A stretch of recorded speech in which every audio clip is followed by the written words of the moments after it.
Yeah, well, I'll try and answer some of your questions. No trash cigarettes today. A kind person on the internet bought me some tobacco. So, there's been a number of comments about my voice. I can't, to the people who complain that I'm eerily calm, or thanks for the compliments about the voice elsewhere in other media.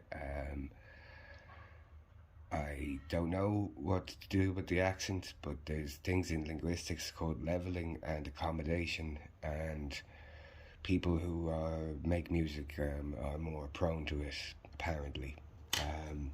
But yeah, I can't help that, so you just have to fucking deal with it. User 177, whatever the fuck. This is a short video because I have to go find food. Hopefully from the money I was given for tobacco, I have enough to get food in a nice cafe in the Liberties.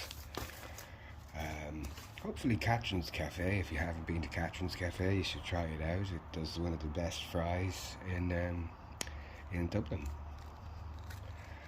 So people ask me why the guards keep going in tooled up, and they don't go tooled in up like that if you're not a real criminal, or whatever voices you have. And well, I was the subject of a bad faith abusive process, malicious prosecution that failed,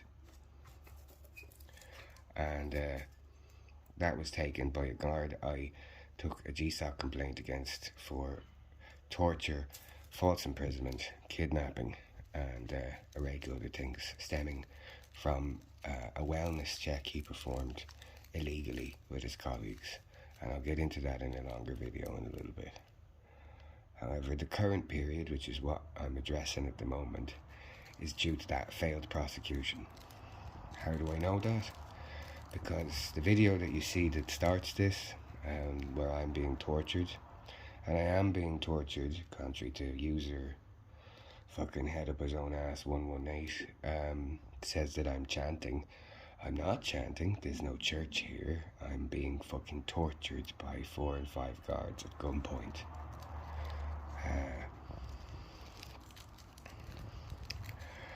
Regarding the torture, I went to James's.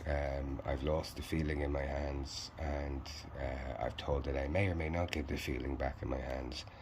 And damage has been done to my spine. I have lost reaction and sensation down the left side of my spine. But thankfully, I haven't lost muscle tension yet, so I'm not shitting myself or, having moments of fecal incontinence. The worst type of incontinence. And but the climate of fear is such around the guards in Ireland and in Dublin that the doctor wouldn't write down the direct cause of the injuries, and I quote, because it's the guards. I know guards probably watching or listening to this and they're going, that's not true. But that's what happens. Everyone's fucking afraid of you and no one likes you. GPs won't give references for guard-inflicted injuries without a lot of struggle and duress. Tradespeople don't want to come to your door or anything if you have been raided, and they're there to repair anything to do with a raid. Detective Shane Cahill had a severe tantrum at me in Irishtown regarding this, telling me it wasn't true. However, this is my lived-in experience over 4 years and nearly 10 months now. So just about 5 years. 5 years, pretty much. My lived-in experience is tradespeople will come, see that you've been raided, and leave. Tradespeople will, when you decide to be honest, tradespeople will say they're going to come and then not come because it's the guards. Some tradespeople you don't tell because you're desperate to get, like, say, your door fixed or your water working, and they will come and then get weird and demand money for coming and leaving. So I had one guy back about 2 years ago who arrived, said he wasn't doing the job, but demanded €50 for coming. and when I wouldn't pay it, threatened the guards on me and basically extorted money out of me with my PTSD, for not doing the job, basically. Other people demand a premium. That premium can differ. Sometimes it's just most of the job in cash up front because of the guards. Sorry, that's my stomach rumbling. And that's what it's like. However, the current situation is born off of, I filed a GSOC complaint. I did that at the behest of a solicitor called Michael Hanaho, who is a crook, and do not go to Michael Hanaho. He prejudices cases, plays favourites with the guards, does favours with them, and is as corrupt as the day is long. And I wouldn't be in this situation as bad were it not for Michael Hanaho, and if Michael Hanaho had taken any instruction and even just done his job, I wouldn't be like this. So there's a little bit of blame to go there on M.E. Hanaho.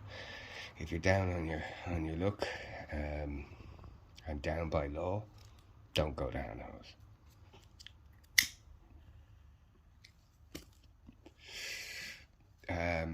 So I filed a GSOC complaint, and I filed that. The initial event was in 2018, and it was handled badly. GSOC tried to intimidate me repeatedly, said they didn't want to take it, said that the guards would make not that they said they didn't want to take it, they kept losing it on purpose and telling me all sorts of stories. I sent it registered post, I sent it via email. They told me it went and got lost on a firewall. I attended in person, and in person they tried to intimidate me not to file it, and eventually it got taken by a GSOC guy called Gary Russell, who's an ex-London traffic cop and now works for the Data Protection Commission. And what a horrible, moralless, corrupt person. Gary Russell dragged out the complaint for nearly 2 years, thinking he was running out the Personal Injuries Assessment Board for me, so that the guards were really in the clear when he whitewashed the complaint. He abused access to my medical records, and found 3 sentences regarding historic child abuse, which he then derailed the complaint into for no reason. And the thing is, before people start going, the fucking spoofer, whatever the fuck, the guy, things that happened to me when I was 10, 11 have no fucking bearing on me being tortured by a lunatic Kevin Street guard. And sorry, ADHD kicked in there for a minute. I'll do a part 2 follow-up of this, and I'll just write down where I was. Lunatic Kevin Street guard. And I'll come right back. I think I've hit the 8-minute mark, which is 2 minutes or so longer than I intended to do. Thanks for listening.